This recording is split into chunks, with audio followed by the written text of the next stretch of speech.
I'm Elisa Mortensen, and this is Undo Redo. Hello, hello. I have been meaning to set up a better recording equipment setup here with the camera, and I haven't got there yet. But it is fall of 2025, and some of you may know a little bit about me. I've been a contractor for so many years. I refinished furniture before that, and I own a painting business. I'm currently fitting in this fall painting the exterior of my parents' house. Now, I have not been painting because I've been coaching more, so that's been a fun thing to do again, where I haven't been doing it as often. And I'm going to Las Vegas. My oldest is moving from one place to another. My second son lives right nearby as well. It'll be so fun to spend the weekend together, enjoying each other's company. I'm really looking forward to that. A shout out also to amazing students and clients of mine who are working right alongside of me in growth and change, and we're all up and coming and learning. We're doing much more together than we could have apart, and we're becoming more capable every day in creating a better, more connected experience. It looks a little bit different to each of us. No two are the same, right? We're all crushing it. If you're a student or a client listening, you're gonna love today's episode because it's a recap and reminder about what you already know with some extra help and stories and tools. So today we're going to talk about something that's been on my mind. It's interesting to think like we all have human brains that respond in similar ways. I like to talk about things that we can foresee and maybe little foreshadowing into ourselves so we can plan a little bit better for the next times that it comes up with some growth and some expansion and some pre-decided, premeditated answers to some of our difficult situations. I think it's so fun to talk about how much more present we can be and aware of our reality and what's really happening in our lives, because so often we live unconsciously and undecided because we just do what we've always done in the moment. One of the frequent sentences that runs through our minds just as humans is one that wonders whether something is good enough or not, or if I'm doing too much. If you're a parent, you wonder, like, am I doing too much for my kid? Is this holding them back? Or if you're in your own life, like, am I doing enough? Should I be doing more? So we're going to be talking about how we second guess our efforts, the efforts we make in our own lives, in our own decisions, and for those we oversee and who we care for. We're going to kind of pull it apart today because the other day I pulled out a piece of paper and I wrote down some stuff about what it takes and what it looks like to have connection with someone that is good enough to change their behavior, get them to listen, have clear, open communication, and more peace in the relationship, where there's mutual understanding amidst many differing views. We don't have to have anybody agree with the way we're seeing anything. And here's how it goes in most cases for what I've seen. When leaders, whether at home or at work, are having the thought of any version of it's not good enough, or this needs to be better, or this isn't going to be enough to get me where I need to go, this isn't going to change anything. For example, one of the resources and skills that I teach is that you have everything you need right now, exactly what you need right now, in order to learn more, become better. Everything is good enough. And you hear your mind saying, no, that's not good enough. What's sad about that is the actions that will follow every time after having those kind of thoughts is a feeling of being deflated or unmotivated because we're telling ourselves that what they're doing is not enough and what I'm doing is not enough. And it just feels hopeless, sad. We become a little lethargic and frustrated. And what happens when we think those thoughts and we feel these type of emotions is, and I have said this so many times in coaching and in classes, but our thoughts end up as our results. You start to do less, and it gets harder to get any action and do anything enthusiastically because I am thinking whatever is happening just isn't enough. Therefore, we create not enough. And I know this is going to make sense to so many of you. The thing here that is hard for leaders to grasp is it's not the actions people are taking that aren't good enough. It's the thought that you have about it not being enough. Let me say that again. It's not that what people are doing isn't enough. It's that you have a thought about it not being enough. It creates all of our efforts together as a group and as a leader not being enough because of the heaviness, the misdirection that specific thought is giving all of us. So if you want or have listened to my last episode, you'll remember that in the emotions of heavy and hopeless and helpless and these types of intense emotions is that we don't have access to our higher ways of thinking. We don't have access to our inspirations. We don't have access to our creativity when we have the burdens of the negative emotions. It makes things much more difficult when we're in the doldrums and in the ruts and feeling terrible to then carry these negative thoughts with us as well. As you grow into guiding and leading people, it is so much easier to form a level of emotional adulthood, which means you can feel emotions coming on. You're able to hold them in your body and also operate within them in ways that still maintain connection, in ways that still are being self-directed, and to stay in that steadiness and that calm demeanor. And when you can do this as a leader in your home or at work, everyone can see how you become more reliable and more predictable, and they follow your example. They follow that energy. When you are feeling and thinking any form of it's not enough over an extended period of time, you make it so, and over time, you have more sadness and more defeat because of the lack in your body and in your actions that's coming from that thought. There is less connection that's happening. There's less cooperation from other people. It creates a state of less for everyone around you. It keeps you in scarcity to tell yourself every day that what you are doing is not enough and what they are doing is also not enough. These thoughts disconnect and divide us from our best versions of ourselves. We have found that when we believe that we are enough and that they are enough, then we do nothing less than that mindset. We are enough and they are enough. We live into whatever roller story we come up with. Now, that's one form of scarcity. This next form of scarcity I want to bring up is when you feel like you have to go bigger because you need the results sooner. That's another form of scarcity. You take the whole family on a crazy expensive vacation thinking that will bring connection from now on. Or you plan a huge office party or outing and buy elaborate gifts, and that will bring people into connection. This is a desperate attempt to manipulate them into putting more effort forward. And your grand efforts to impress them will somehow get them to appreciate you and get them to listen to you, and you'll gain their allegiance because now you're the hero. You've decided that all the little things that you could do every day just aren't enough. The behavior changes aren't as obvious to you. So you do less of those daily smaller actions. And your brain has sold you on the idea that going big into these grand actions to get grand results faster is better. And it's coming from a way of thinking that the result of their cooperation and the peace that comes from having a connected relationship is so far away, you must do the big thing. Like the end goal of having people love and cooperate with you and having the ideal connection is so far away, I have to do something so big to close that gap. Or you just can't get there. If you're seeing there's little to no substantial change in the things that you're doing every single day, that is being in insufficiency and in scarcity. What you're doing and what they're doing now just won't get you there. So if anything smaller is not enough, then you have to get their attention in big ways. And the only way to get the outcome that you want is to do the grand things, because the small things are ineffective. Thinking about the big thing that you're going to do one day becomes a pastime for you, and you wait around to have the big energy one day to do the really big thing.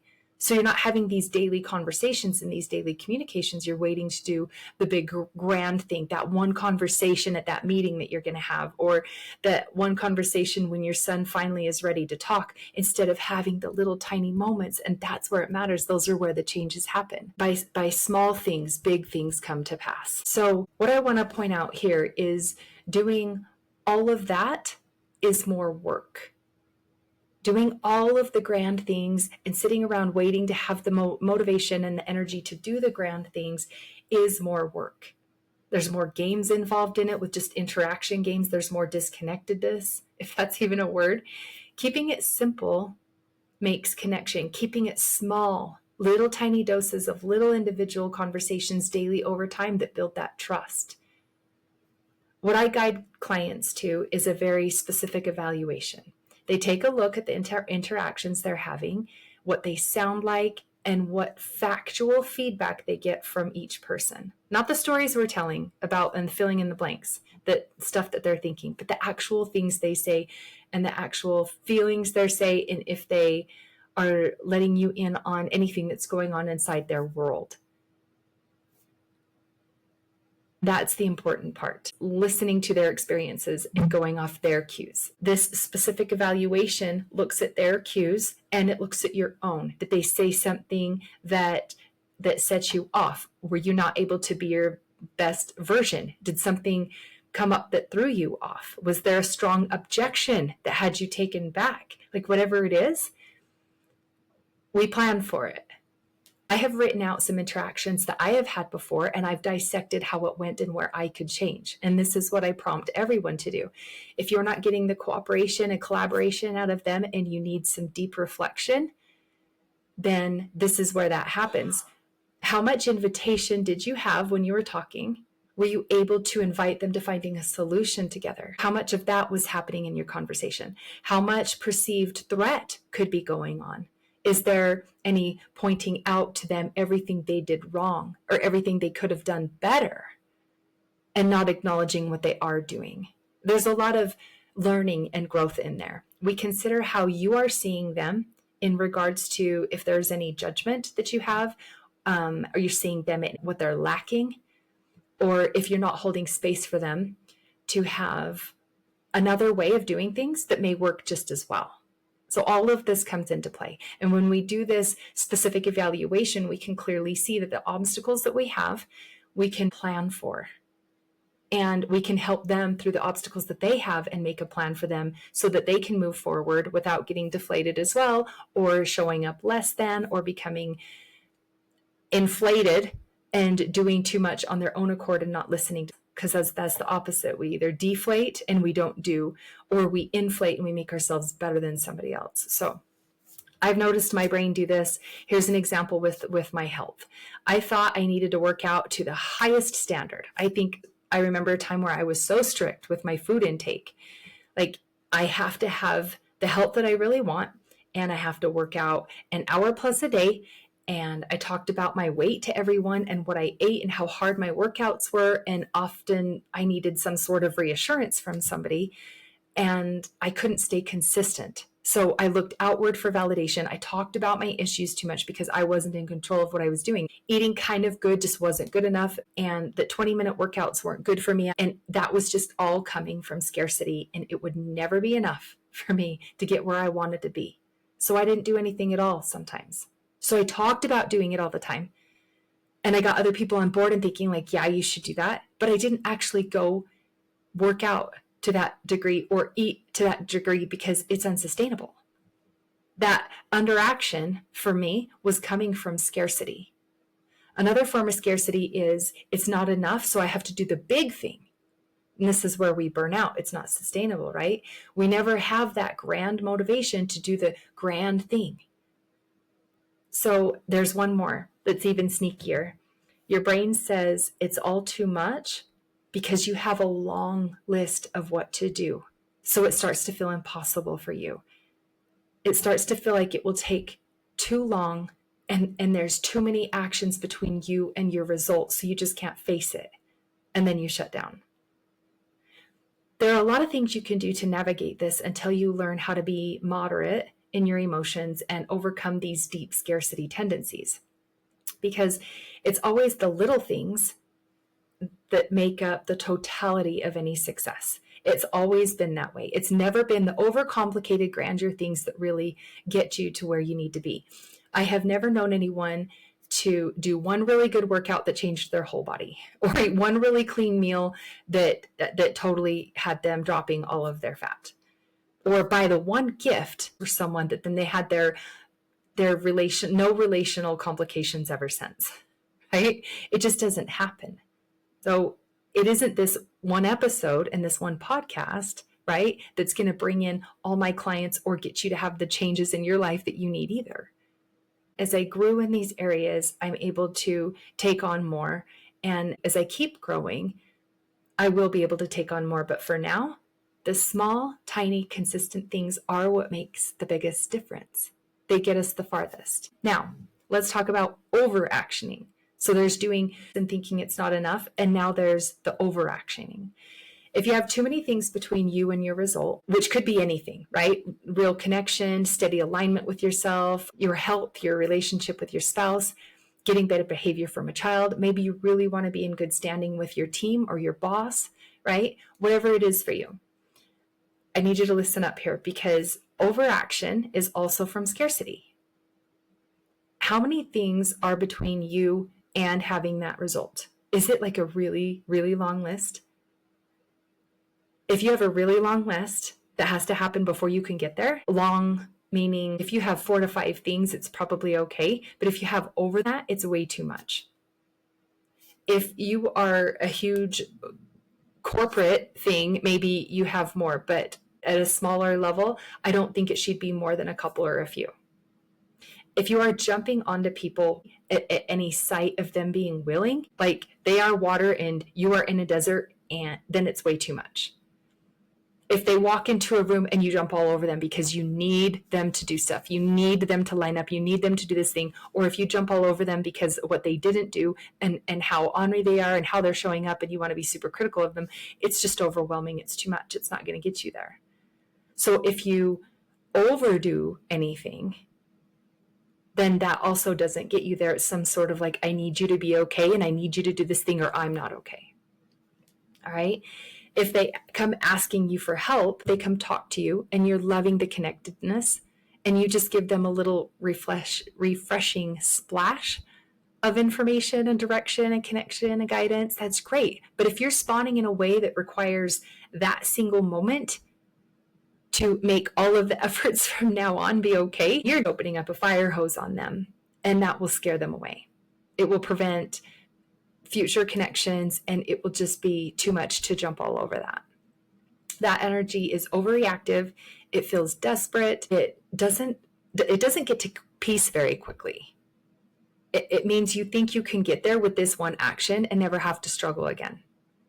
And that's way too needy. You're doing too much for your spouse. If you're doing too much for your child or your team, you'll ensure that they never become capable of doing it themselves. That is overactioning as well. And that's from scarcity. If your biggest complaint is that they're not capable of doing things on their own, then you take into consideration, like, how much am I doing for them? And am I robbing them of their experience of having the change and working that muscle so they do get stronger in that area? Another example would be someone texts you a small thing and you send, okay.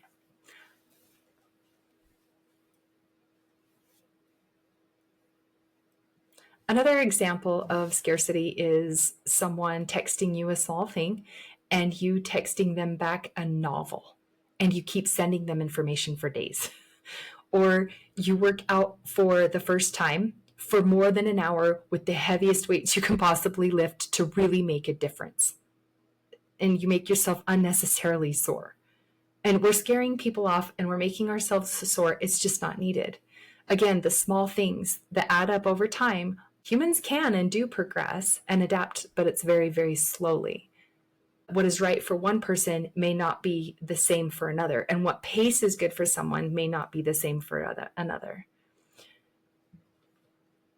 Okay, so if we can do too little and we can do too much, let's talk about what a Goldilocks zone is and where the right, quote unquote, right place to be would be, and how your life can just be sufficient, which is just good enough. I'm living in sufficiency, right? This is what you become when you decide to work with me. Good enough happens in every moment. And our brains try to convince us otherwise, in every single moment, all day. Everything that's happening is good enough. Now, you can decide at any moment to do better as well, and that's what we talk about. But having it be good enough can build on itself to the point you have less pain. You have less energy drain. You get where you wanted more effortlessly. You work with where you are. You work with others and right how they are. We can have more influence and growth at a steadier pace instead of going in and out of pain, up and down and back and forth in a tug of war, and no one wins.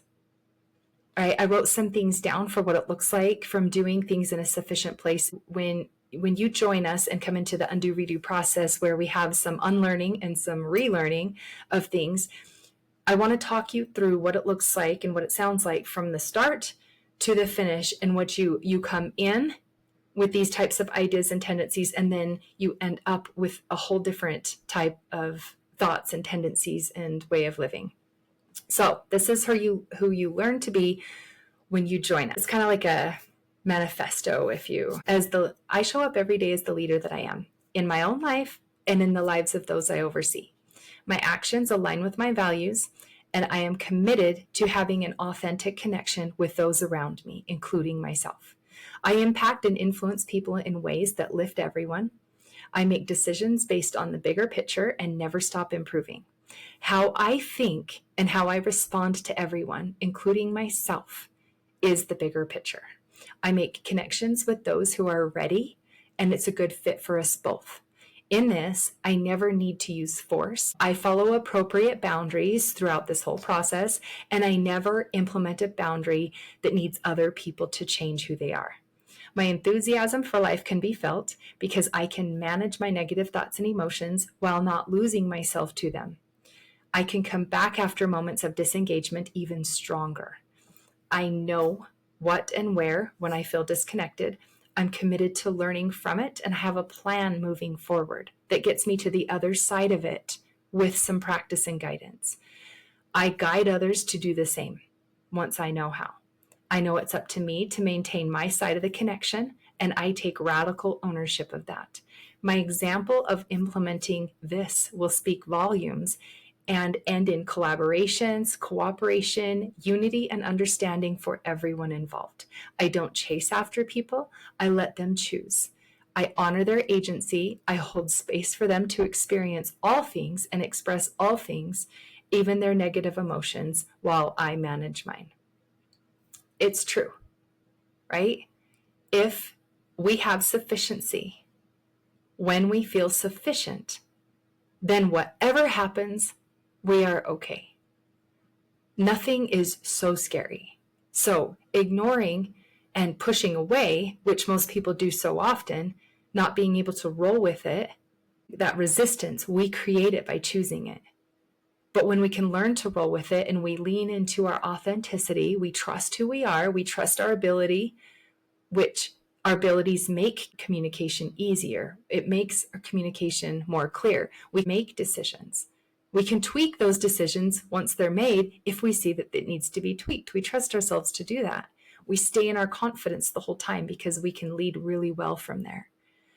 So from sufficiency rather than scarcity, we need a specific process that takes us step by step. It puts your brain to work and it uses your desires. You get curious and you have positive leaning belief in you changing and in other people's ability to change. Believing that you can lead them, you address concerns, you iron out whatever may be difficult for you and what objections you may have, and you iron out whatever may be difficult for them and lead them through it and what objections they may have. What stands in their way and makes it most difficult for them, you can be attuned to, and you can guide them through that to the other side. All of this, even when it feels difficult for you, is possible. You can create sufficiency. You can lose the attachment to an outcome. You can lose your agendas. So often resistance gets amped up every time we realize, like, oh no, I'm negative. I better hurry and be positive. Our resistance gets amped up. It doesn't lessen. We want to be in that medium Goldilocks zone. What we do instead is we create these little containers and these little pockets for sufficiency, because at first you're not able to hold it. But you can have it off again and on again and kind of try it on and see how it goes, like working out in the gym and building those muscles. That's what makes the magic in life happen for yourself and for others. Do you want to be miserable the whole time you're together? No. You want to find a way to have fun. Give you hope. You can find okayness in any situation that's happening, which helps others take your lead and they can be okay as well. It's a process to get to this point. And I have a whole system in place that really keeps it simple. So if you don't know how to get ahead of yourself in your responses, you'll feel behind. You'll feel like you can't catch up. You'll feel like you're missing the moments and that you could have done things better, and you're always behind the game. It becomes unorganized and you'll see it as not enough because you can't get to the front side of what you're doing instead of being on the tail end of what's happening. When you're engaging with yourself, when you're engaging with people. And the only difference is you just haven't been observing yourself. You haven't been dissecting your thoughts and emotions and the actions that you're taking most often, or too little. If you're spending a large amount of time feeling some version of it not being enough, join the undo redo process, because the number one thing that's keeping you in not having enough isn't what you think it is.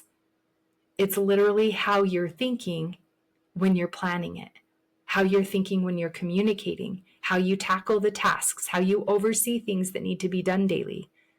It's the amount of fight or flight you're having. It's the amount of value you're outputting and the amount of effort you're putting in. The difference between the thought of I need something from you, which feels attached and desperate, versus the thought I have time to give you and I will show you. That's the difference. So if you're experiencing insufficiency in managing others or yourself, you have got to try this out. You could be creating so many opportunities and so many situations. Have your people show up and do the things that need to be done, having the energy to choose it, and everyone thinking that that is good enough. And living in sufficiency feels like so much peace. That is the Goldilocks zone. Creating so many opportunities and so many situations to have your people show up, including yourself, and do the things that need to be done with a higher amount of energy. And it will be good enough, even when it's not perfect. And everyone will stay in the flow because it feels so nice. Nobody has to write each other's case or force anybody to do anything. There's not a tug of war involved. You can have so much energy and enthusiasm in this vision that they will come. They will join you. You have first got to get your emotional world under control, undo some things and redo some things with your own actions and your own behavior patterns. And you have got to get into your personal Goldilocks zone in order to invite anyone else to be sufficient. It's not as big as the roller coasters you've been on with highs and super lows. There's complete magic and love or utter disconnect and chaos in the same day. In some form or another, you are modeling everything for your people, and you're doing so much more than the average person by taking on them as well. You being a leader sets you apart. People can be parents, they can keep kids alive and not ever come into truly leading and guiding their kids and leading their home into greater ways of being. So in what ways is not enough or too much in your life? Let's get you into sufficiency. Let's get you into sufficiency and understanding what the Goldilocks zone looks like and how to maintain that more often so you can invite people to that space with you. And if you thought of somebody while listening to this, please share it with them, because that's how the heavens reach us, and it offers us change and growth through each other. That's what I have for you today. I love you all, and I'll talk to you all again soon.